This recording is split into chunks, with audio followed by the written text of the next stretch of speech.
Bienvenue à tous pour ce 5e First, le Before des Rendez-vous du Futur, en direct et en replay sur les internets. Cette émission est rendue possible grâce aux efforts conjugués du Cube, de JD Carré, de Triple C et un air de chat. Ce soir, l'émission des Rendez-vous du Futur a été malheureusement annulée. Notre invité Michel Rocard vous prie de l'excuser pour son absence.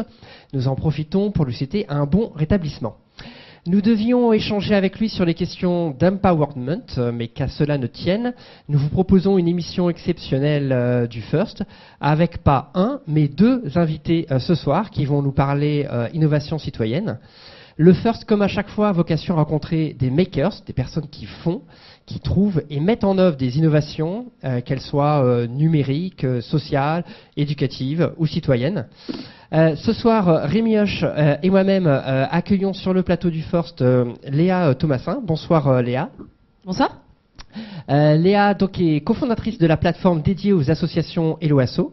Et nous accueillons Guillaume Villemot pour nous parler du Festival des Conversations et du mouvement Bleu Blanc Zèbre. Bonsoir Guillaume. Bonsoir. Cette émission sera ponctuée par une chronique de Laura Beaubois sur une action créative positive, ce mois-ci, les incroyables comestibles, et par une chronique de Rémi Hoche sur le JT de la créativité en 3 minutes 20. Il sera temps ensuite de pouvoir avoir un temps d'échange et aussi un temps pour échanger aussi des coups de cœur qui nous ont marqué ce dernier mois. La règle du jeu pour vous, spectateurs, est simple. Écoutez, réagissez, posez vos questions sur Twitter en utilisant le hashtag LeFirst, tout attaché. Très bonne soirée. Alors aujourd'hui, pour planter un petit peu le décor, beaucoup d'activités reposent sur les États, les institutions, les entreprises et ce que l'on appelle la société civile. Alors je me suis un petit peu renseigné auprès d'un grand site qui s'appelle Wikipédia pour savoir. Alors la société civile, c'est le domaine de la vie sociale civile organisée qui est volontaire, largement autosuffisant et autonome de l'État. Alors plus largement, ça regroupe l'ensemble des associations à caractère non gouvernemental et à but non lucratif. Alors à ce sujet, Rémi, je te passe le micro pour nous présenter notre premier invité et nous parler d'innovation citoyenne et peut-être de société civile. Oui, bonsoir. Alors Léa, on va commencer avec vous. Donc vous avez fondé avec Ismaël Lemouel Hello Asso, qui est en fait la première plateforme de collecte de fonds dédiée aux associations. Et ce n'est pas rien parce que depuis votre création, je crois que vous avez collecté plus de 10 millions d'euros qui représentent à peu près plus de 4500 associations sur votre plateforme. Donc est-ce que vous pouvez nous présenter Hello Asso et puis nous dire un petit peu en quoi elle se différencie des autres plateformes de financement participatif? Oui, tout à fait. Bonsoir à tous. Alors, Hello Asso, comme vous le disiez, c'est une plateforme qui est dédiée au secteur associatif, qui est une plateforme de financement. Et en fait, ce qu'on a cherché à faire, c'est d'adapter le modèle du crowdfunding. Donc le crowdfunding, qui est le financement par la foule, c'est un mouvement qui est né il y a très très longtemps, parce que le premier exemple de financement participatif qu'on évoque souvent, c'est celui de la Statue de la Liberté. Donc en 1875, la Statue de la Liberté, l'architecte a fait appel à une souscription publique qui a réuni plus de 100 000 personnes pour contribuer à la construction de la Statue de la Liberté. Donc en fait, le financement participatif n'a pas été inventé avec Internet, mais c'est vrai que Internet a permis un petit peu de structurer une méthodologie, de structurer une manière de faire et de structurer aussi des acteurs, donc des plateformes comme la nôtre, qui facilitent cette rencontre entre des contributeurs et un projet. Donc aux États-Unis, les premiers exemples sur Internet étaient dans le domaine du film indépendant, puis des jeux vidéo, où là encore des internautes se sont unis pour donner naissance à de nouveaux projets. Et donc en fait, nous, on s'est inspiré de toutes ces bonnes recettes, mais en prenant en compte les spécificités des associations, qui, elles aussi, bien avant Internet, avaient déjà dans leur ADN le fait d'être financées de manière participative. Elles ont des adhérents, elles ont des donateurs, elles ont des membres actifs, elles ont des bénéficiaires qui participent d'une manière ou d'une autre au budget de l'association. Mais c'est vrai que quand on transpose tout ça, je dirais, sur une plateforme, ça permet non seulement de simplifier énormément cette collecte de fonds, et ça permet aussi de l'étendre à une communauté plus large. Parce que pour moi, le grand bénéfice d'une plateforme web, aujourd'hui, c'est la capacité de partage. C'est vrai qu'on le voit, et c'est d'autant plus impressionnant pour ce qui est de l'engagement, parce qu'auparavant, la solidarité ou même la générosité était quelque chose d'assez intime, en fait d'assez caché, où on envoyait des chèques à des causes qui nous tenaient à cœur, mais on ne le revendiquait pas forcément. Et nous, ce qu'on cherche à faire sur Hello Asso, c'est au contraire de transformer cette solidarité assez intime en un engagement qui peut être beaucoup plus public, qu'on peut partager avec ses amis, et où chaque contributeur peut au final encourager d'autres personnes à venir soutenir le projet. Donc la spécificité d'Hello Asso, c'est d'avoir un peu pris toutes ces bonnes recettes. Par contre, on a adapté aussi notre modèle, et notamment notre modèle économique, aux particularités des associations, qui sont des acteurs, comme vous le disiez, à but non lucratif, qui n'ont pas forcément de ressources. Justement, j'allais vous parler de votre modèle économique qui peut paraître risqué, puisque vous financez sur le pourboire des donateurs. C'est bien ça? Exactement. Ça paraît toujours un petit peu intriguant quand on le dit. Donc on ne prend pas de commission sur les dons qui sont réalisés. Donc chaque paiement qui va être réalisé sur notre site est reversé intégralement à l'association. Mais au moment du don, on va proposer aux contributeurs de laisser, s'ils le souhaitent, quelques euros en plus pour la plateforme. Donc c'est un modèle qui nous est venu des États-Unis. Concrètement, on vit du don.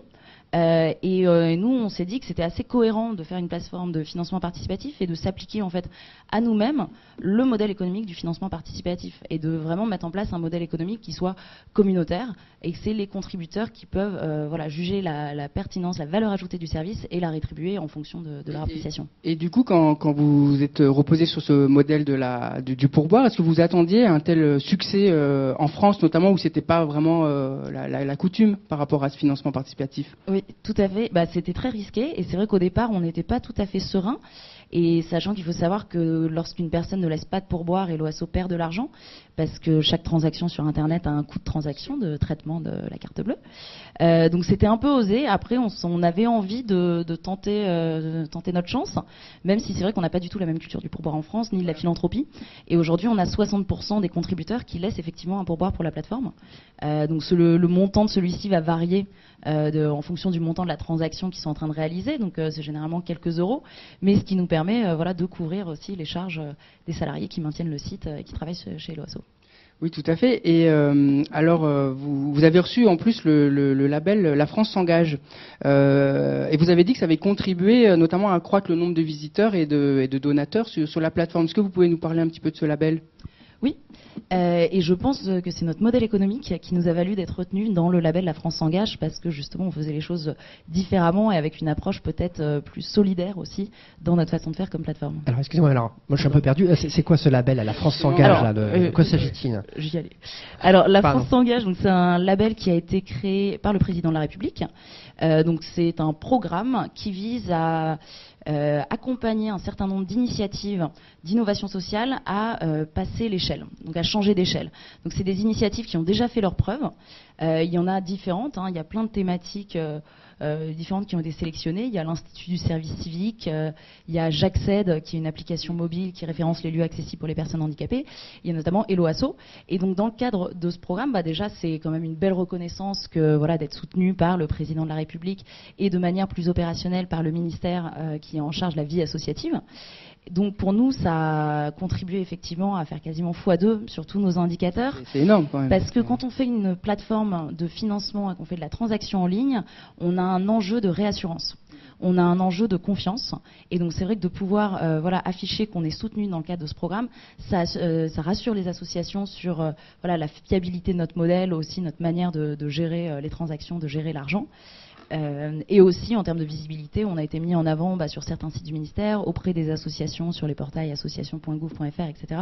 Qui sont autant d'actions qui permettent de donner de la visibilité à notre service, de le faire connaître au plus grand nombre d'associations et qui nous aident à grandir.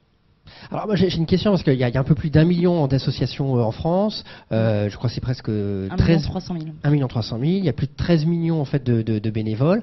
Alors une association aujourd'hui, je ne sais pas comment elle fait pour se financer en fait. Elle se retourne vers des institutions, des collectivités locales. Comment en fait cette notion de crowdfunding en fait s'intègre dans son développement? Est-ce que c'est quelque chose qui vient dès le début du projet, qui vient plus tard? Comment ça s'articule quand on se met à la place de l'association? Alors, les associations au global, les 1,3 million, ça représente un budget de 70 milliards d'euros. Donc, il faut savoir que ça représente 3,5% du PIB. C'est plus que l'agroalimentaire et que l'agriculture réunis. Donc c'est vraiment un poids économique très fort. Dans ces 70 milliards d'euros, il y en a 35 milliards qui proviennent de subventions publiques. Donc qui sont l'aide des collectivités, de l'État, des différents ministères, de fonds européens également. Et donc il y a les 35 milliards restants qui sont des fonds privés. Là, ça va être la participation des bénéficiaires. Donc souvent, par exemple, les associations sportives vont demander à leurs adhérents aussi de payer pour les cours, pour leurs enfants, etc. Et donc le financement participatif, en fait, aujourd'hui, et tristement, en fait, aujourd'hui, il intervient pour pallier à la baisse des financements publics. Il y a beaucoup d'associations qui étaient rentrées dans une forme de dépendance vis-à-vis de subventions de leur collectivité, qui sont en chute drastique, donc qui aujourd'hui, pour maintenir leur activité, vont faire appel au financement participatif. Et sinon, on le voit beaucoup pour de nouvelles associations, parce que quand même le fondement même, et ce sont les campagnes qui fonctionnent le mieux, c'est de donner naissance à un nouveau projet. Donc de réunir un certain nombre de contributeurs qui vont devenir en fait les parties prenantes, les premiers ambassadeurs de ce projet. Et après, ça peut tout à fait se moduler, le financement participatif, avec d'autres formes de financement. On le voit notamment, beaucoup d'associations maintenant mettent sur leur page de leur campagne également les collectivités qui les soutiennent, les entreprises qui les soutiennent. C'est un gage de crédibilité et qui réassure le contributeur. Ça valorise le soutien de la collectivité et de l'entreprise. Donc on voit qu'il y a des mécanismes très vertueux qui émergent en associant leurs différentes sources de financement. Et généralement, sur un projet, tout ne va pas être pris en charge par le financement participatif. Parce qu'il faut être assez lucide aussi d'aller chercher 70 000 euros auprès de donateurs qui vont verser des petits montants. Le don moyen est à 60 euros. Ça va prendre du temps, ça va prendre beaucoup d'énergie en termes de communication. Donc ça peut être un financement complémentaire pour atteindre un objectif de réussir un projet. Et alors, une fois en fait qu'une association en fait s'inscrit en fait dans cette démarche, que ce soit en début de projet ou alors au cours de sa vie, comme vous l'indiquiez, comment ça se passe après pour l'association? Est-ce qu'elle doit passer, elle a des tests, elle doit remplir en fait un document pour pouvoir être référencée sur votre site? Est-ce que vous êtes gage de quelque chose ou pas dans ce système? Alors oui, nous on va s'assurer que c'est une association. Donc on a une plateforme dédiée aux associations, on va lui demander de s'authentifier, donc de nous fournir les pièces justificatives de sa déclaration au journal officiel, de nous fournir une carte d'identité d'un des responsables de l'association, ce membre du bureau. C'est une contrainte réglementaire, c'est qu'on est obligé de savoir à qui on reverse de l'argent, et donc tant que l'association n'a pas renseigné ses pièces, elle ne peut pas collecter sur la plateforme. Après, nous, on a décidé de ne pas se positionner en juge sur la qualité des projets. C'est-à-dire que toutes les associations peuvent chacune proposer leur projet. De toute manière, c'est à elles de convaincre leur communauté. C'est à elles d'aller chercher aussi les personnes qui vont contribuer au projet en question. Mais par contre, de s'assurer que c'est effectivement des associations, qu'elles sont dans la légalité, qu'elles n'ont pas été condamnées juridiquement, ça c'est le rôle de nous en tant que plateforme. Et concrètement, comment ça se passe? Si une association souhaitait s'inscrire, tout se fait en ligne. Elle va remplir un formulaire en ligne. Elle a ensuite un espace d'administration qui va lui permettre de gérer toutes ses collectes. Parce qu'il faut savoir que sur Helloasso, on fait des campagnes de dons. Mais pour s'adapter vraiment à tous les besoins des associations, on a aussi mis en place des collectes d'adhésion ou des billetteries d'événements. Parce qu'il y a énormément d'associations qui organisent des événements, des manifestations culturelles, et qui ont besoin aussi d'un outil gratuit en ligne qui facilite les inscriptions et la participation de la communauté à ces événements. Et donc l'association pourra tout gérer via cette interface d'administration sur Helloasso. Alors justement, est-ce que vous pouvez nous donner un exemple d'association, d'une action qui a été menée par une association grâce à votre plateforme? Alors oui, je vais vous donner un exemple d'une action réussie et un exemple d'un projet en cours et qui illustre un petit peu la difficulté des financements.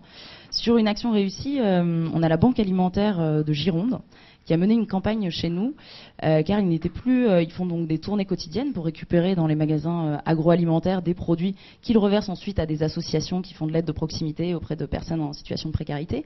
Et là, il leur manquait un camion, ce qui fait que concrètement, s'ils avaient un camion en plus, ils pourraient récupérer plus de denrées alimentaires, mais seulement sans ce camion, ils ne pouvaient pas. Donc nous, le projet nous paraissait tout à fait pertinent, étant donné qu'ils avaient les partenaires pour donner les denrées alimentaires. Ils ont créé une campagne de financement sur notre site avec un objectif de 20 000 euros. Ils ont réussi à avoir l'appui de l'horticulteur, l'ostréiculteur Joël Dupuche, qu'on a vu dans les petits mouchoirs, donc qui a fait une petite vidéo sympa en plus au profit de l'association. Il est aussi du Sud-Ouest. Et ils sont arrivés à se financer. Et ce qui est intéressant, c'est qu'en termes de contrepartie, donc les contreparties, nous sur notre site, on les impose pas. Donc c'est un peu le retour sur investissement qu'on donne au donateur pour son don. Ça peut être quelque chose de matériel, mais pas forcément. Ça peut aussi être quelque chose de valorisant pour lui. Ça peut être une expérience, donc de lui faire vivre quelque chose qui sort de son quotidien. Et c'est ce qu'on a fait avec la Banque alimentaire, où une des contreparties les plus élevées pour un don de 500 euros était de passer une journée de bénévolat. Donc aux côtés d'un bénévole de la Banque alimentaire dans le camion à faire la tournée quotidienne. Et la banque alimentaire au début m'a dit mais non, ils donnent déjà de l'argent, on va pas leur demander en plus de devenir bénévole.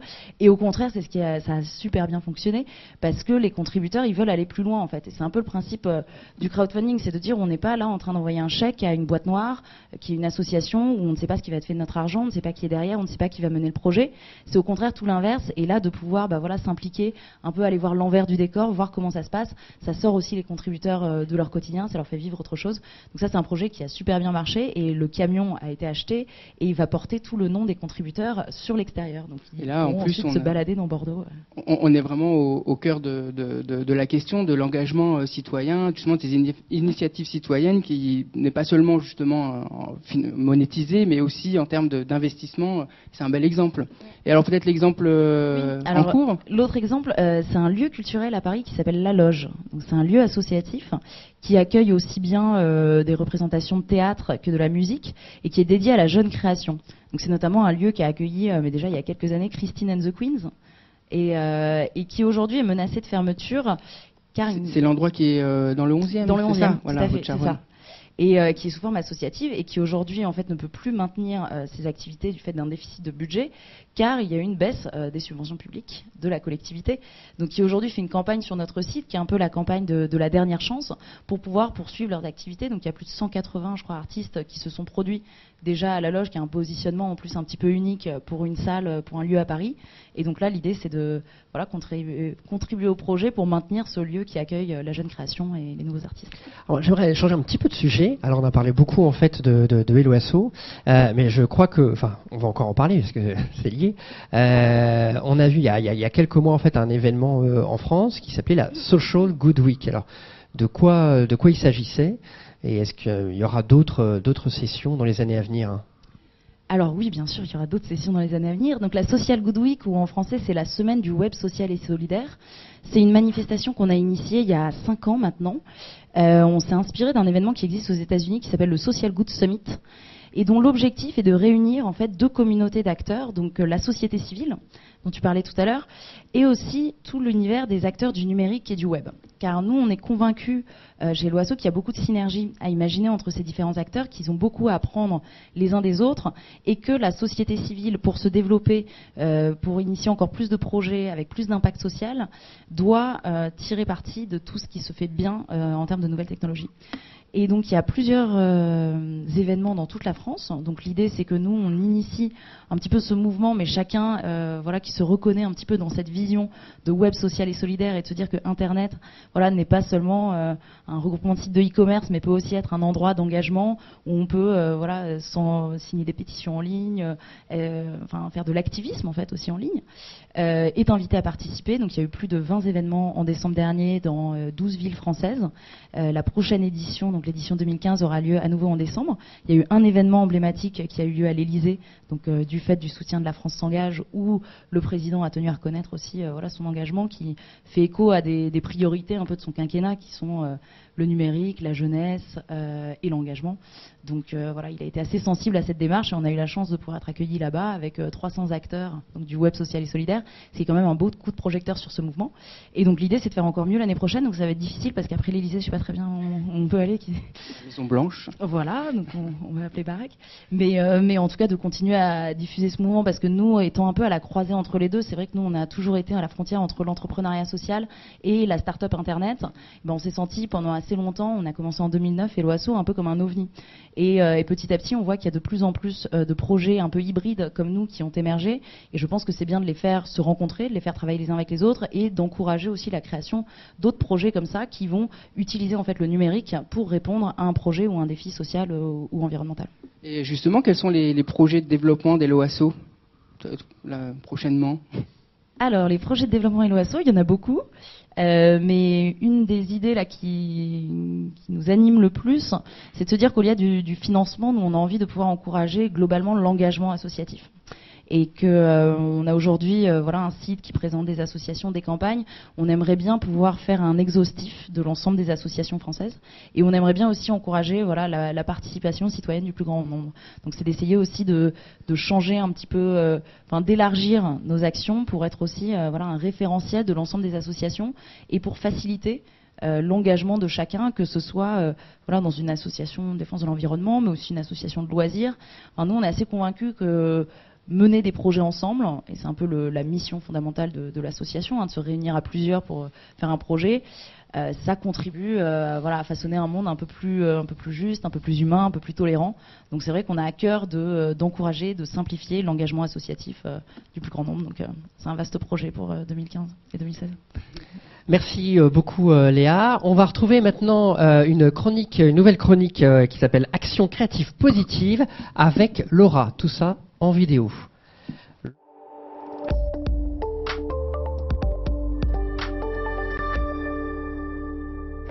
Eh bien oui, il s'agit de la carotte.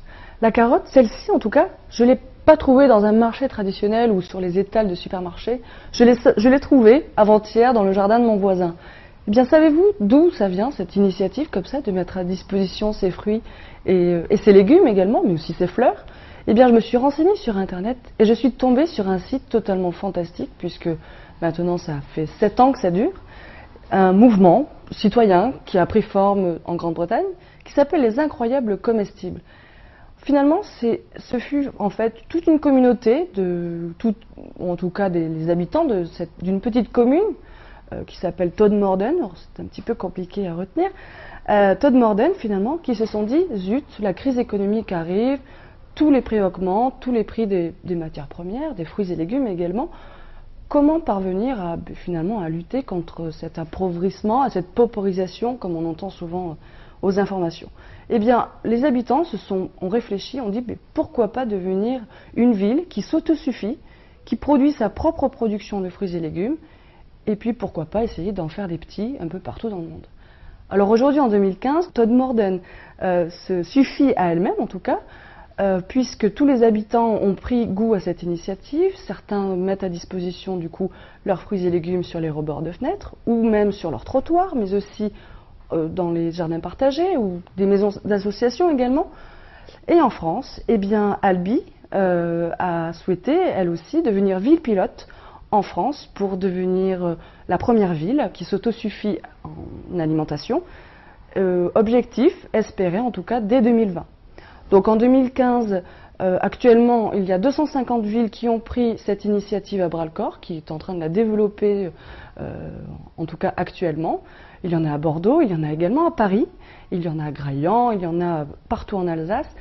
Si vous avez envie de mettre à profit cette initiative, renseignez-vous s'il existe déjà une implantation de ce mouvement dans votre commune ou dans votre ville la plus proche. Et puis si cela n'existe pas, n'hésitez pas à vous rendre sur le site correspondant pour avoir toute la méthodologie pour mettre en place cette initiative. Alors, bon appétit, bonne fin de soirée et à bientôt.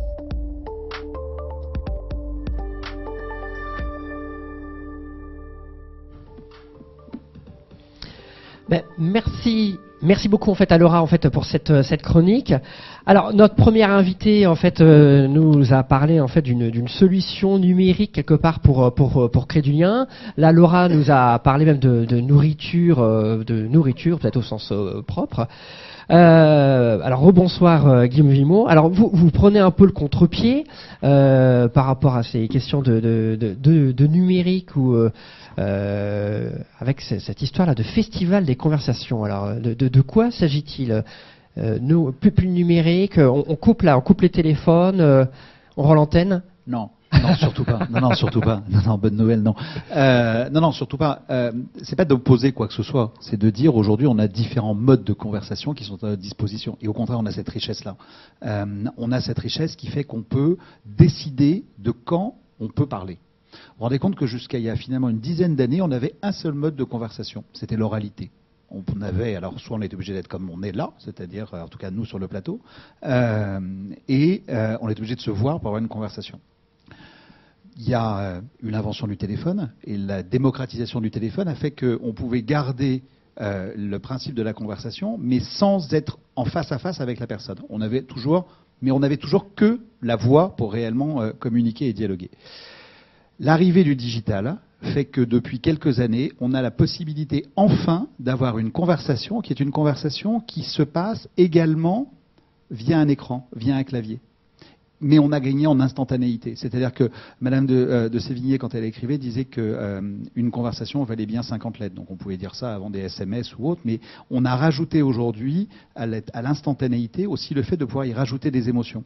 On y a mis les émoticônes, entre autres. Tout ça fait qu'aujourd'hui, on est en train d'assister à un vrai bouleversement, à mon sens, qui est que on peut dompter tous ces outils-là et on peut créer des tas de conversations en même temps, en appliquant exactement les mêmes règles que les conversations que l'on avait, j'allais dire, avant, ou qui étaient simplement sur un seul mode de fonctionnement. Et ça, c'est excessivement nouveau et c'est excessivement important. C'est une source de richesse hallucinante. C'est-à-dire qu'on est capable, en un temps réel, aujourd'hui, de pouvoir dialoguer avec des gens qui sont à côté de soi ou pas, qui sont sur d'autres continents, mais surtout, c'est on n'a plus de contraintes. Encore une fois, tout à l'heure, avant, on avait cette contrainte de l'espace, on avait cette contrainte du temps. Aujourd'hui, on n'a plus ça. On a les outils qui nous permettent en permanence de pouvoir échanger et dialoguer. Regardez le nombre d'écrans que vous avez devant vous, le nombre d'endroits avec lesquels vous pouvez converser en même temps. Non, il y avait une compétition, donc voilà, je suis venu avec ce qu'il fallait.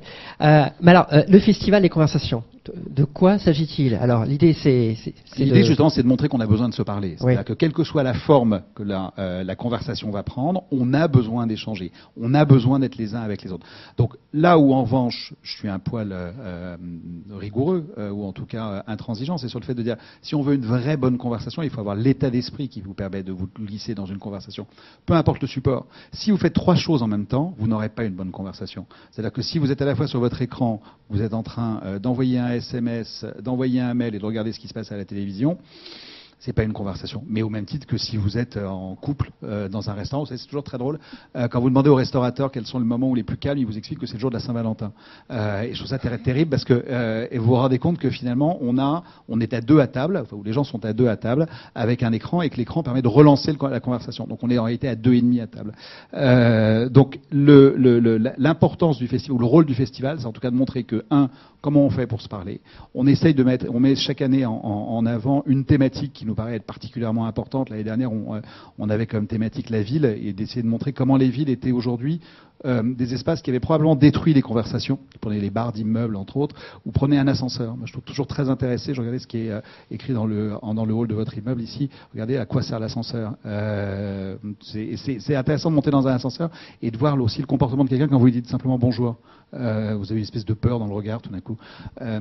Et donc l'objectif du festival, c'est de redonner quelques bonnes pratiques, redonner simplement envie d'oser se mêler à une conversation en disant vous prenez pas un grand risque aujourd'hui à aller parler à quelqu'un et au contraire choisissez la meilleure forme.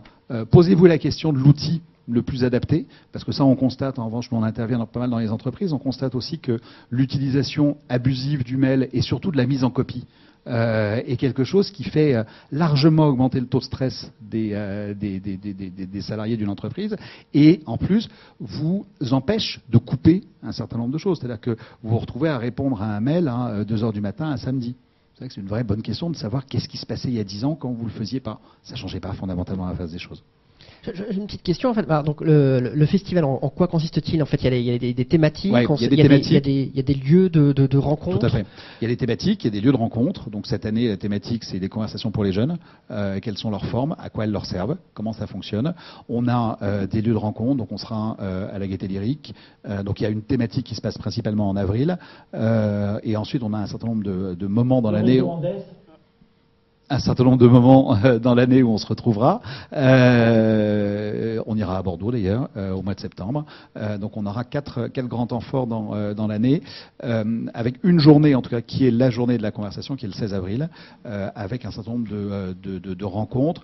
On ira dans des quartiers, dans les Hauts-d'Asnières, rencontrer un certain nombre d'associations avec des jeunes pour leur montrer pourquoi c'est important de se parler aujourd'hui, pourquoi c'est important de renouer simplement un échange. Je lisais hier, il y avait une interview de Maria Calter qui disait que on avait oublié, parler des dissensions entre les religions ou entre les pays. Il disait, mais il avait conseillé à Hollande d'aller voir Poutine, entre autres au moment des tentatives de paix pour rapprocher l'Ukraine et la Russie, en disant allez les voir. Parlez-leur. Simplement le fait de mettre la main sur l'épaule de quelqu'un peut aussi être considéré comme étant un début d'une conversation. Donc c'est ce genre de choses-là qu'on met en avant. Alors, dans le Festival des conversations, je crois que vous aviez initié un palmarès des villes les plus conversationnelles. Oui. Il existe toujours? Oui, tout à fait. Tout à fait. Et alors, du coup, justement, ce qui est intéressant, c'est que j'avais lu une interview où vous disiez que ça pouvait aussi favoriser des initiatives, des actions citoyennes par la conversation.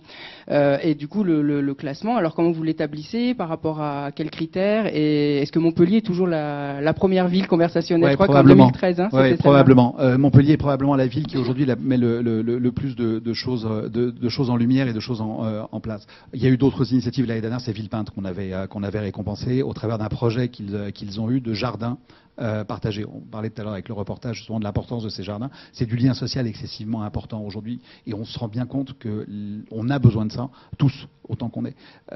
Et justement, l'apparition de tous ces écrans nous permet aussi de rompre ces solitudes et ces moments-là.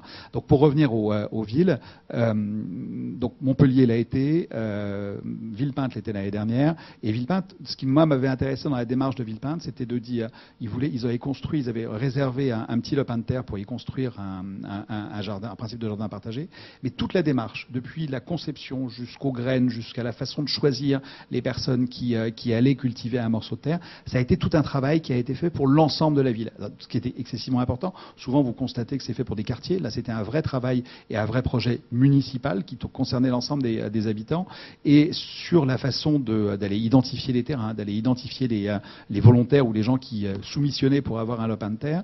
Et derrière, ils avaient été aussi assez malins dans la façon d'attribuer les terrains. C'est-à-dire que si vous faisiez des carottes, Léa, qui était à côté de vous, ne pouvait pas faire de carottes. Il fallait qu'elle fasse un produit qui soit complémentaire. Pourquoi? Parce que derrière, ça entraînait forcément un échange et un dialogue entre vous sur ah oui, bah tiens, moi j'ai trop de carottes et est-ce que je peux te proposer des pommes de terre ou que sais-je, y compris sur les graines où après ils avaient montré un principe. Et je trouve que ce genre d'initiative-là est excessivement important parce que justement, ça remet des choses simples qui sont des choses de bon sens. Quand on dit aujourd'hui à un enfant ou à un ado ou à un adulte, pose ce téléphone, on est en train de parler ou on est à table, c'est du bon sens. C'est comme quand on explique qu'il faut éteindre la télévision quand on a un dîner. Vous pensez que c'est les parents qui... Non, je pense que ce sont les enfants aujourd'hui qui éduquent les parents à l'utilisation des conversations. Non, mais c'est vrai. Regardez l'utilisation, par exemple, des tablettes chez les seniors, qui deviennent aujourd'hui une façon de briser un isolement familial en reparlant. Ce sont les petits-enfants qui forment les grands-parents. Pour plein de raisons. D'abord, parce que je pense qu'ils ont plus de patience, et surtout, c'est qu'ils savent. Donc, on est dans une logique en même temps, en plus de rapport inversé permanent à l'information. Et là aussi, on est dans cette logique d'échange. Et ça devient des sujets de conversation. Alors sur les initiatives, par contre, vous parlez aussi qu'il y en a certaines qui sont excluantes. Enfin, par exemple, à Paris, c'est pas forcément une ville très conversationnelle, et vous parlez de, notamment Paris-Plage, on peut le citer, qui pour vous ne paraît pas un événement qui est favorable à l'échange, je trouve pas que ce soit un endroit dans lequel on se parle énormément. Ouais, mais vous avez raison. Parce qu'en plus, sur les réseaux sociaux, vous parlez aussi de schémas conversationnels. Donc, est-ce qu'il y a une bonne pratique de la conversation par rapport à un événement, une initiative? Je pense qu'il y a plusieurs choses. Je pense qu'il y a d'abord un vrai problème culturel en France par rapport à ça. On travaille avec une association qui est aux États-Unis, ce qui nous permet d'avoir un relais du festival aux États-Unis, qui s'appelle Free Convo. Free Convo, ils sont à New York, à Los Angeles, et ils sont en Angleterre, à Londres également. Ils font un truc que je trouve juste extraordinaire et qui fonctionne pas en France, parce qu'on l'a essayé et honnêtement ça a été très compliqué. Ils viennent par exemple à Central Park, au printemps, été, automne, hiver, peu importe. Ils installent des canapés, des tabourets, un morceau de carton, ils me écrivent le sujet de la conversation et ils disent aux gens venez vous mêler aux conversations.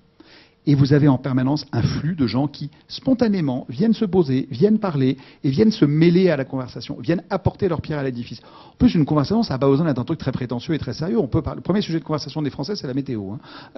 Donc ça peut être très léger comme sujet. En France, l'année dernière, on avait un partenariat avec les berges Rive Gauche. Et on avait à disposition les containers qui étaient sur les quais, qui étaient ouverts, où on avait donc des espaces de conversation. Ça a été un enfer que d'aller recruter des gens. C'est-à-dire qu'il fallait quasiment les menacer en leur disant mais venez, je vous jure, on vous veut pas de mal. En revanche, ce qui moi était excessivement intéressant et très positif, c'était la façon dont les gens repartaient après ce moment-là. C'est-à-dire que les gens disaient ah oui, vous avez raison. Ah oui, j'ai passé un bon moment. Et voire même s'échanger du numéro de téléphone ou pas, mais peu importe, c'était que tout d'un coup, on se rendait compte que finalement, aller oser parler à l'autre, ça peut tout d'un coup se ouvrir quelque chose et déclencher quelque chose. Alors moi, Guillaume Vimou, j'aimerais vous entendre en fait sur un autre projet différent, le projet Bleu, Blanc, Zèbre. Alors avant toute chose, j'aimerais peut-être qu'on puisse voir un petit extrait de témoignage de zèbres et de zébrettes, je crois. Ouais. On va revenir là-dessus. Le réseau Andes, c'est 280 épiceries sociales et solidaires réparties en France qui nourrissent chaque semaine 150 000 personnes et qui remettent chaque année 100 personnes à l'emploi durable. Avec Lire c'est partir, je vends 2 millions de livres pour enfants par an à 80 centimes l'exemplaire. Mes bonnes copines, c'est 33 000 bonnes copines qui s'échangent des services gratuits autour de toutes les facettes de la vie. Ça permet de faire des économies, d'augmenter son pouvoir d'achat et de faire de jolies rencontres. Rejoignez les zébrettes sur Mes bonnes copines. Je suis zèbre, oui. A D'accord. priori, oui. A priori, Ok. oui. Je peux vous donner un Noël, oui. Alors c'est quoi ces zèbres et ces zébrettes? Ce sont des initiatives un petit peu partout en France qui sont réunies autour d'un projet commun, de quelque Oui. chose? Alors c'est un mouvement qu'on a créé il y a pratiquement un an avec Alexandre Jardin, Aurélien Salé, en partant d'un constat qui était qu'aujourd'hui, en partant de plusieurs constats. Le premier constat, c'était qu'il y en avait assez d'entendre en permanence que la France était un pays épouvantable, dans lequel il ne se passait jamais rien, où il n'y avait aucune initiative et on n'arrivait à rien.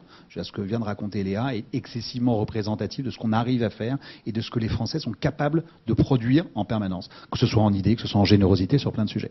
Donc ça, c'est le premier constat. Deuxième constat, c'est que je pense qu'il faut arrêter de penser que les solutions vont nous tomber tout crues, toutes faites.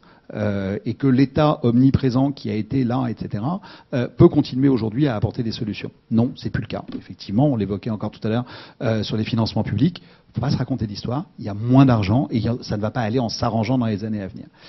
Et puis, troisième chose, c'était qu'il existait donc des talents qui faisaient des choses, mais qui étaient coincés dans une espèce de verticalité, qui fait que on met les associations d'un côté, on met les entreprises de l'autre, on met ce qu'on fait à Bordeaux d'un côté et on veut surtout pas le partager avec ce qu'on fait à Paris ou à Lyon, on met ce qu'on fait à Guéret et on veut le pas montrer à Ajaccio, etc. Donc on s'est dit, il faut arrêter ça. Et Alexandre faisait des choses dans son coin. Il a créé il y a une quinzaine d'années Lire et faire lire. On avait les uns et les autres des différents types d'actions. On s'est dit, mais pourquoi est-ce qu'on n'essaierait pas de les réunir et de créer une plateforme commune qui permettrait de les mettre en avant, avec un principe qui était de dire, ce qu'on veut, c'est réunir des gens qui font, donc ce qu'on appelle des faiseux. Ou nos zèbres, peu importe. Mais en tout cas, qui sont des gens qui font et qui apportent concrètement une solution dans tous les secteurs d'activité. On a démarré avec 15 actions l'année dernière, qui allaient depuis, là vous avez montré trois exemples. Il y en a un, moi, que je trouve mais exceptionnel dans les trois. Il y en a, aujourd'hui on en a 100, donc je ne vais pas m'amuser à tous les... et puis j'ai pas vocation à donner des bons points aux uns et aux autres. Mais dans ceux que vous avez montrés, Vincent Safra, qui est la personne qui est passée au milieu, vend effectivement 2 millions de livres par an, à 80 centimes l'exemplaire. C'est-à-dire qu'il va là où personne ne va. Vous n'avez pas de FNAC, vous n'avez souvent pas de bibliothèque. Et il est capable, du coup, d'apporter de la lecture à des gens qui n'ont pas la possibilité d'y avoir accès. Soit une possibilité physique, soit une possibilité d'une gêne, à un moment donné, de rentrer dans une bibliothèque avec un de ses enfants, parce qu'on ne sait pas lire soi-même et qu'on n'est du coup pas capable d'emmener son enfant chercher un livre. Vous vous rendez compte, 2 millions d'exemplaires vendus par an. Il l'a fait tout seul. Il l'a fait sans demander quoi que ce soit à qui que ce soit au niveau étatique. À lui tout seul, il a une diffusion qui est quand même assez remarquable. Donc l'objectif de Bleu Blanc Zèbre, c'est véritablement de regrouper tous ces faiseux dans tous les secteurs d'activité et d'être capable à la fois de dire regardez, ça existe, et venez les implanter chez vous, et d'avoir une action à destination des collectivités territoriales, enfin des collectivités locales, en l'occurrence les mairies, pour dire aux maires, regardez, venez chercher chez nous, il y a peut-être des choses que vous pouvez implanter et qui vont régler tout ou partie, en tout cas une partie, de vos solutions. Et ce que l'on croit, et ce sur quoi on travaille surtout, c'est de dire, arrêtons les cloisonnements. Donc on peut mettre côte à côte, il n'y a pas une solution, il y a des solutions. On peut mettre côte à côte Blablacar, qui vient de lever quelques centaines de millions d'euros, et WeMove, qui apporte aussi des solutions de mobilité. Mais parce que quand j'ai un problème ou quand je cherche à régler une situation, je n'ai pas forcément une seule solution qui se présente à moi. Il peut y avoir et je me fous de savoir en tant qu'usager si c'est une assoce, une entreprise cotée, etc. Alors justement sur le site, très bien fait de Bleu Blanc Zèbre, vous dites engagez-vous 1 minute, 1 heure, 1 jour. Alors concrètement, comment on peut s'engager 1 minute, comment on peut s'engager 1 heure, 1 jour, comment on peut devenir un zèbre? Alors, on est tous potentiellement des zèbres. S'engager une minute, c'est très simple. Vous voyez une action qui vous plaît, vous voyez le mouvement bleu blanc zèbre, vous avez certainement un site, une page Facebook, un compte Twitter, donc il s'agit de liker ce que vous avez vu. Ça, c'est l'engagement le plus simple. Engagez-vous 1 heure, c'est à côté de chez vous, il se passe certainement des choses que moi je connais pas. Et ce qui se passe dans votre rue, ce que vous avez fait, qui permet, c'était l'exemple de ce qu'on a vu dans le petit reportage, c'est démarrer dans un village, c'est excessivement intéressant, c'est une bonne pratique. Plutôt que de la garder pour vous, faites-la nous partager et on va derrière la répandre. Et ça, c'est la force du digital aujourd'hui, c'est que ça nous permet de répandre ça et de le rendre accessible à des millions de personnes potentiellement. Et engagez-vous un jour. Là, c'est plus engageant, effectivement, c'est de dire, devenez vous-même un des porte-parole d'une des actions pour les implanter sur votre territoire. Et justement, ce qu'il faut rappeler, c'est qu'il y a une sorte de réseaux sociaux des zèbres qui est le paddock, où justement on peut valoriser ces actions, les afficher, se mettre en réseau avec les autres zèbres pour justement créer ensemble être ensemble dans les initiatives. Oui, tout à fait. C'est que, alors, c'est venu parce que d'abord, aujourd'hui, donc on a cette centaine d'actions. On est en train de les regrouper dans ce qu'on appelle des bouquets par thématique, parce que quand on a en face de nous un élu qui nous dit moi j'ai une problématique de retour à l'emploi. Bon, ok. Et c'est pas toujours très clair, et on n'est pas nous-mêmes toujours très clairs dans la façon de mettre en avant certaines choses. Le fait d'avoir ces bouquets, ça lui facilite la vie, puisqu'il va avoir un représentant à un moment donné qui a chaîner les unes aux autres toutes les différentes solutions capables de résoudre la problématique du retour à l'emploi. Et le principe du paddock, c'est justement de faire circuler d'abord l'information entre les différents zèbres, et puis de facilement avoir quelqu'un qui peut dire moi j'organise telle chose à tel endroit. Alors on modère, c'est pas publié comme ça tout de suite parce qu'il faut quand même qu'on fasse attention, et puis tout n'est pas reproductible en plus à l'envi, et qu'on vérifie si on a en face de nous quelqu'un qui cherche juste à avoir 2 secondes de notoriété et derrière escroquer les gens, ou s'il y a un peu de fond. Merci beaucoup Guillaume Vimou. On pourrait converser en fait pendant des heures en fait sur toutes ces initiatives. On va faire un petit break avec la chronique de Rémioche, le JT de la créativité, tout de suite maintenant.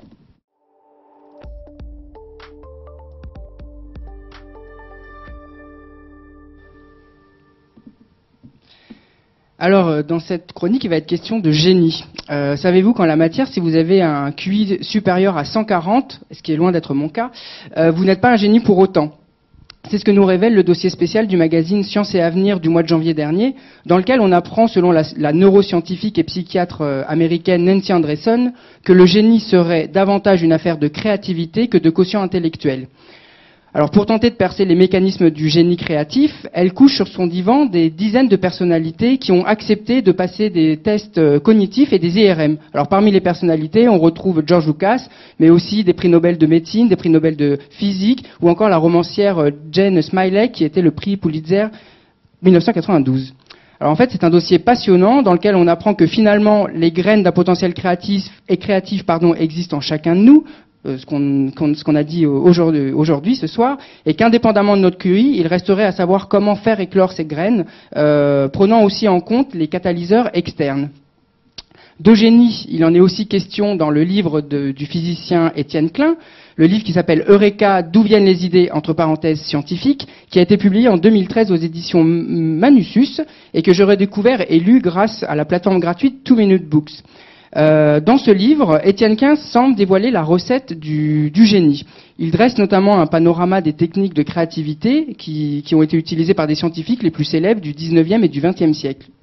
Et il réconcilie les notions de raisonner et de imaginer qu'on oppose souvent à tort selon lui. Alors Klein défend la thèse que l'imaginaire est aussi important pour la créativité des scientifiques qu'il l'est pour celle des artistes. Et d'ailleurs, il dit que l'imaginaire des scientifiques joue un rôle fondamental, notamment dans les périodes de crise, quand la raison elle-même perd pied.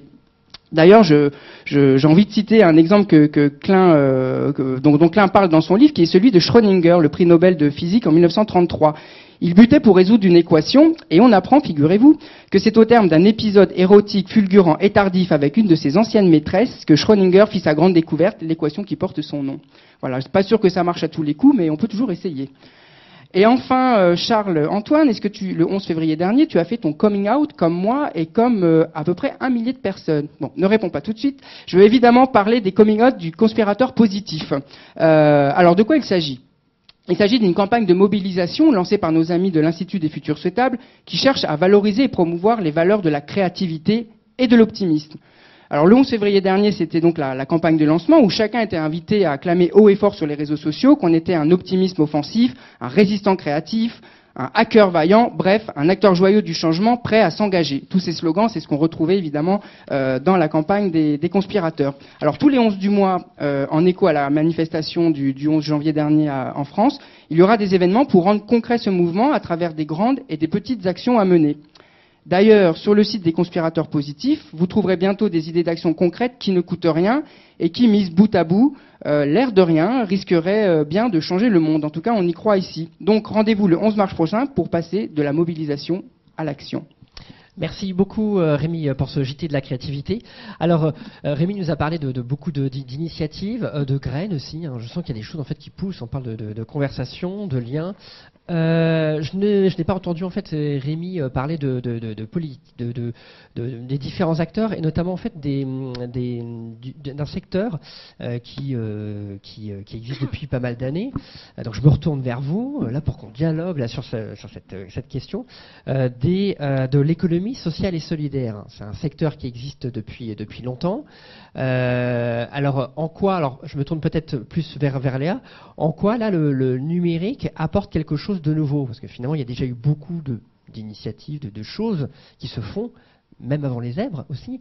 Comment ça s'articule ou est-ce qu'il y a une place pour les actions que vous représentez? Tout à fait, j'ai la sensation qu'il y a une place, mais il y a surtout un besoin. Qu'il y a beaucoup, en tout cas moi je le vois clairement pour les associations, c'est que la solution qu'on leur propose aujourd'hui, elles ne l'avaient pas avant, donc elles accueillent ça de manière plutôt très favorable. Après il y a il y a vraiment pas de profil type, je dirais, dans les acteurs de l'économie sociale et solidaire. C'est un regroupement qui est très vaste, qui se fonde sur des statuts juridiques, donc je ne sais pas si c'est le regroupement le plus pertinent, et je rejoindrai Guillaume aussi là-dessus, de se dire que quelque part j'ai la sensation qu'autant avant on avait vraiment une organisation structurée en silo où voilà, il y avait les méchantes entreprises d'un côté, les gentilles associations de l'autre, l'économie sociale et solidaire un peu à la croisée de tout ça. Aujourd'hui j'ai la sensation que toutes les initiatives qui vont dans le bon sens, qui apportent une solution, qui répondent à un besoin, sont plutôt accueillies très favorablement. En tout cas nous ça s'articule, enfin ma question, ce serait en fait, est-ce que le numérique, alors on sort un petit peu là mais est-ce que le numérique en fait est quelque chose en fait qui apporte quelque chose de vraiment fondamentalement nouveau, ou finalement ça permet d'accélérer, ou peut-être par rapport à ce dont on a discuté tout à l'heure en fait, de mettre en relation plus facilement, quelle est la valeur ajoutée peut-être? Alors que la valeur ajoutée, ça va simplifier, moi je trouve qu'il y a un potentiel en fait de synchronisation avec le numérique. Donc c'est de dire, quand on est une très vaste communauté, comment on se synchronise autour d'un projet ensemble. Et ça, c'est vrai que ça a été facilité largement par le développement de plateformes et de financement et de mobilisation, simplement de mobilisation en ligne.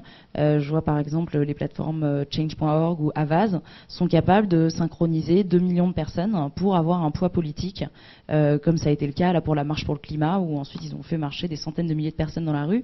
Donc ce pouvoir de synchronisation, j'ai l'impression qu'on ne l'avait pas avant le numérique, en tout cas à mon sens. Mais après, je dirais que ça ne change pas la donne non plus. Ça va faciliter parfois la mise en contact, la mise en relation, mais ça ne supplée pas aux relations humaines qui sont forcément nécessaires, à la nécessité de se voir, à la nécessité de se rencontrer. Mais c'est vrai qu'il y a cette capacité de faire masse grâce aux outils numériques. D'accord, donc il y a cette question de rapport au temps. Alors moi je voulais revenir sur la question du politique, justement parce que face à un certain échec des politiques, on a quand même, justement, on en a parlé, l'impression que un contre-pouvoir citoyen émerge. Et la question, c'est de savoir, est-ce qu'on va vraiment pouvoir se passer des politiques? Par exemple, dans Bleu Blanc Zèbre, vous impliquez les maires, c'est pour eux, vous dites que c'est des faiseux. Alors est-ce qu'on va... Certains, pas tous. Certains, pas tous, ça il faut le préciser. Donc est-ce qu'on pourra quand même se passer des politiques, et j'allais dire, le contre-pouvoir citoyen suffirait? Oh, je vais y arriver. Va-t-il suffire? Oui, dans ce sens-là. Non, surtout pas. Une démocratie, ça vit avec des partis politiques. S'il n'y a plus de partis politiques, il n'y a plus de démocratie. Ça, c'est un vrai principe de base. En revanche, là où on a une vraie question à se poser, c'est que quand vous avez des partis politiques qui ont une cote de popularité qui est de l'ordre de 8%, auprès de l'opinion publique, vous vous dites qu'il y a un vrai problème dans leur mode de fonctionnement. Alors ce qui est très étonnant, c'est que Quand vous les prenez individuellement ou des membres de partis, vous dites ah oui, t'as raison, c'est vrai que c'est pas bien. On représente, il y a que 8% des gens qui ont confiance en nous, c'est pas bien. Mais quand vous les remettez ensemble, ils lâchent pas l'affaire. Et là, tout d'un coup, il y a une espèce d'amnésie immédiate qui se fait. Donc, il faut pas faire les choses. Nous, on parle aujourd'hui de révolution solidaire. De dire que toutes les révolutions, tous les grands changements de notre société ont été marqués par des révolutions, qui ont été des révolutions assez sanglantes en règle générale. Vous prenez la Révolution française, vous prenez la Révolution soviétique, vous prenez la Révolution industrielle. Il y a eu des choses qui se sont faites en opposition. Nous aujourd'hui, ce à quoi on croit beaucoup, c'est à une logique d'inclusion. Et de ne pas faire les choses les uns contre les autres. C'est ce qu'on entend en permanence. Quand vous regardez un fil d'info sur BFM ou iTélé, honnêtement, ça ne vous donne pas envie d'aller vers les autres. Ça a plutôt tendance à heurter et à séparer les gens les uns des autres. Ce que l'on veut faire et ce à quoi on croit, c'est qu'effectivement, vous avez une classe aujourd'hui de gens qui sont sur le terrain, qui sont les élus de terrain, qui sont les maires, qui sont des gens qui ont le nez dans le coin. Vous savez que la plupart des communes de France, les maires ne sont pas inscrits dans des partis politiques. Prenez une ville de 500, 1000 habitants. Généralement, le maire n'est pas inscrit dans un parti politique. Alors on lui donne en divers droite, divers gauche, etc. Mais il n'a pas d'inscription en tant que tel. Donc et ces gens-là sont confrontés en permanence à une problématique de comment je fais pour transporter les enfants pour qu'ils aillent dans un lieu d'école, comment je fais pour avoir ma cantine qui fonctionne, etc., etc. Donc je crois qu'il faut qu'on se dise qu'on est la société civile. C'est marrant parce que dans la définition que vous donniez tout à l'heure de Wikipédia, ça ne regroupe que des associations. Donc déjà, je me dis, nous, on n'est pas société civile alors. Parce que justement, on a et associations et entreprises. Donc je crois que c'est les gens ont décidé aujourd'hui de pouvoir, et c'est une des forces aussi du numérique, c'est de pouvoir, à défaut de prendre le pouvoir, de prendre en main certaines choses et de pouvoir interréagir et de pouvoir aller proposer des choses. Et c'est en ce sens-là où je pense qu'on peut faire bouger les lignes et oui, rentrer dans un rapport de force avec les politiques qui est de dire attention, vous pouvez plus faire n'importe quoi et arrêter de penser que nous ne sommes que là pour mettre un bulletin de vote à un moment donné. On est là pour agir. Voilà. Qu'est-ce que vous en pensez, vous, Léa ? Je rejoins tout à fait les propos et de notre expérience, en tout cas le crowdfunding, ça a été aussi, ça a illustré en tout cas ce contre-pouvoir citoyen, puisque quand les plateformes se sont lancées, et jusqu'à l'année dernière, elles étaient en fait dans la parfaite illégalité, puisqu'il y a un monopole bancaire en France, donc on ne peut pas se révéler comme ça collecteur et collecter de l'argent pour le compte de tierces. Et devant l'ampleur qu'a pris le phénomène, donc il faut savoir qu'il y a à peu près 150 millions d'euros qui ont été collectés en 2014 sur des plateformes de crowdfunding, ça a quelque part amené le législateur à encadrer cette nouvelle pratique, cette nouvelle activité, mais il l'aurait jamais fait en fait sans que quelques-uns des pionniers enfoncent un peu des portes en disant non, on va le faire, ça répond à un besoin, ça va aider des projets à se développer, et quelque part je pense qu'il ne faut pas attendre que les choses soient toujours forcément très cadrées, réglementées, et quelque part poursuivre ses idées. Excusez-moi, je vous écoute, mais en même temps je regarde ce qui se passe un petit peu sur Twitter, et je vois une réaction, quelqu'un qui nous dit, un internaute, là le sujet de l'émission me rappelle le « et » qui rassemble plutôt que le « ou » qui divise. Oui.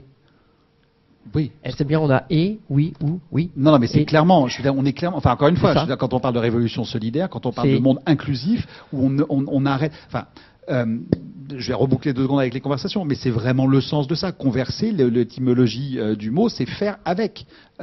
Si on veut, je crois que si on veut réussir à ce que cette société redémarre sur quelque chose de neuf, parce qu'on est dans un bout de cycle, dans une fin de cycle et on est à bout de souffle, je crois qu'il faut faire avec et qu'il faut embarquer tout le monde.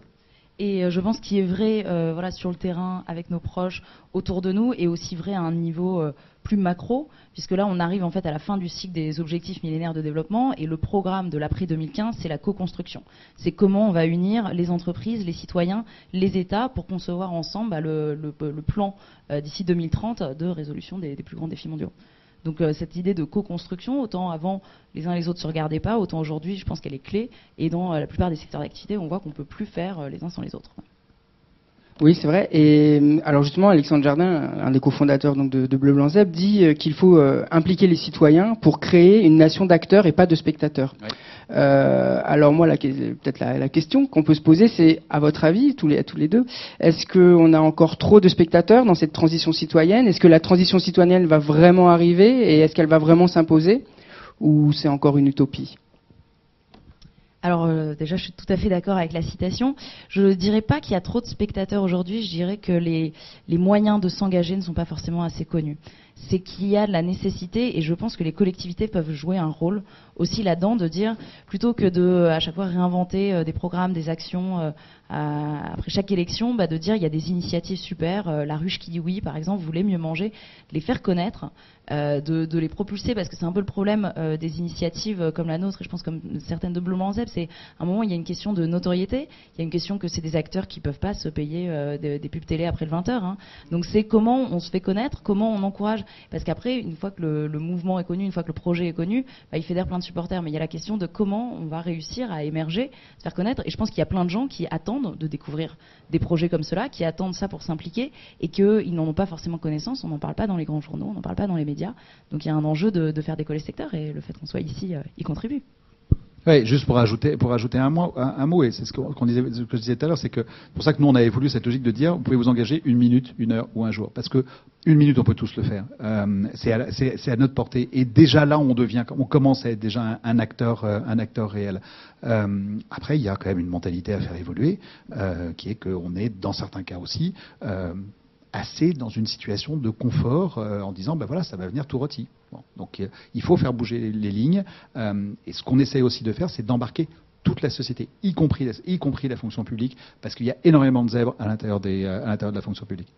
Eh ben, je vais vous proposer en fait de prendre la parole 1 minute chacun pour notre dernière séquence, notre séquence coup de cœur personnel.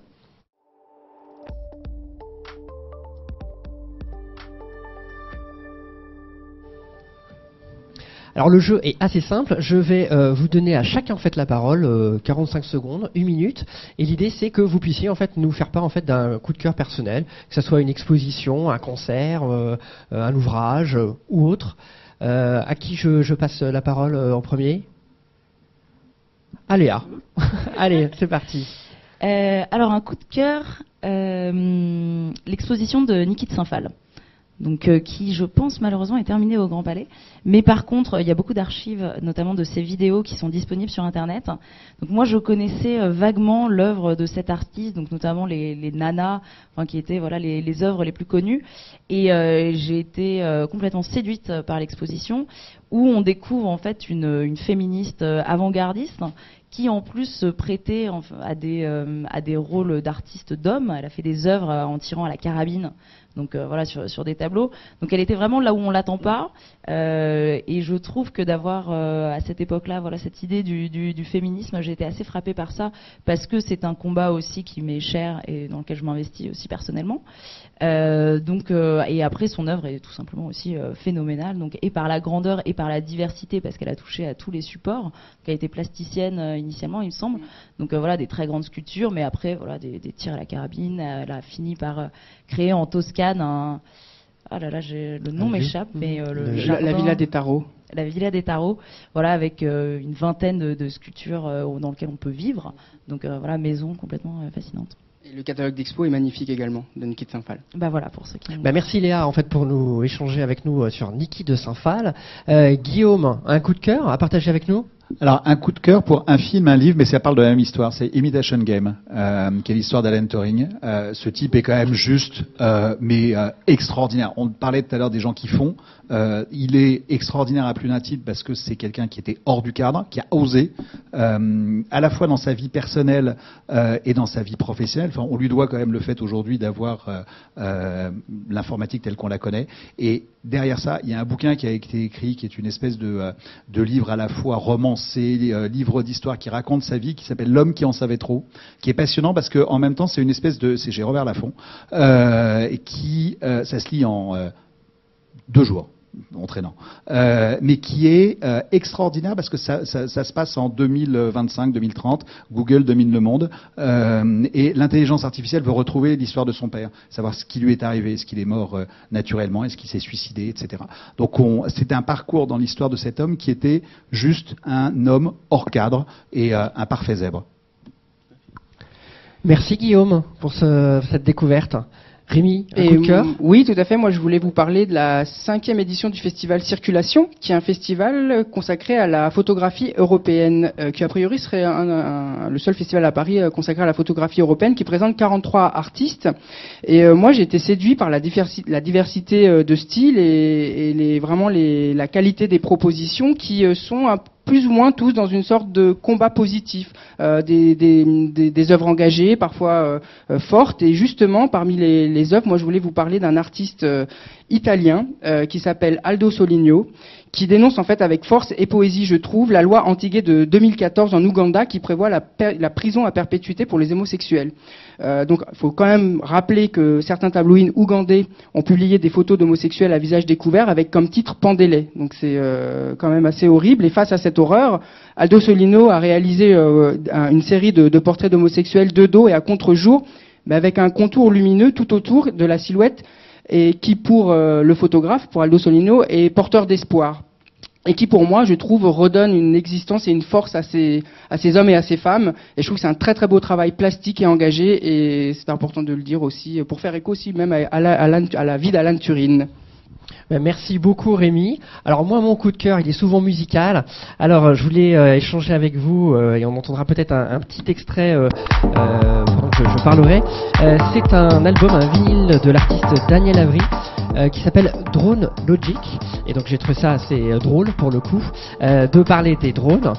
C'est de la musique électronique, de la musique techno, mais qui n'est pas une musique de bourrin comme on pourrait en fait l'imaginer, et qui nous montre que finalement avec pas mal de 1 et de 0, on peut donner du sens au son et mettre tout ça en musique. Tu nous avais promis une petite danse, hein, Charles-Antoine. Ce sera pour la prochaine fois. Cette émission touche à sa fin. Merci beaucoup à vous, Léa Thomasin et Guillaume Vimot, d'être venus sur le plateau du First, nous parler de vos initiatives. Merci à notre co-animateur Rémi Hoche et notre chroniqueuse à distance Laura Beaubois. Je tiens une nouvelle fois à remercier les producteurs de cette émission, le Cube, d'ici Les Moulineaux qui nous accueille ici, JD Carré, Triple C et un air de chat. Retrouvez cette émission sur les internets en vidéo et en podcast sur www.rendezvousdufutur.com et sur cube.com. Suivez aussi notre actualité sur Twitter avec le hashtag LeFirst et le hashtag RDVF. On pourra continuer du coup ces conversations. Et notez bien que le First et les Rendez-vous du Futur deviennent désormais mensuels. Donc nous allons vous donner un certain nombre de rendez-vous. Le 31 mars prochain, par exemple, dans notre configuration, qui sera habituellement une première partie avec le First et ensuite la deuxième partie avec les Rendez-vous du Futur, présentés par Éloi Choplin, Nils Asiosmanov et toute l'équipe. À cette date-là, le First sera dédié à l'apprentissage de la musique avec Meludia, qui a gagné le concours Lépine. Et le Rendez-vous du Futur accueillera Gilles Babinet, Digital Champion auprès de la Commission européenne. Il nous parlera de Big Data et d'empreintes pour l'humanité. Le mardi 28 avril, les Rendez-vous du Futur parleront cette fois-ci de collaboration avec le fondateur de la fondation Peer-to-Peer, Michel Bowens. Mardi 26 mai, ce sera au tour de Bénédicte Magnier de nous parler des transformations sociales. J'espère que vous êtes encore à vos agendas parce que j'ai encore 2 autres dates à vous soumettre.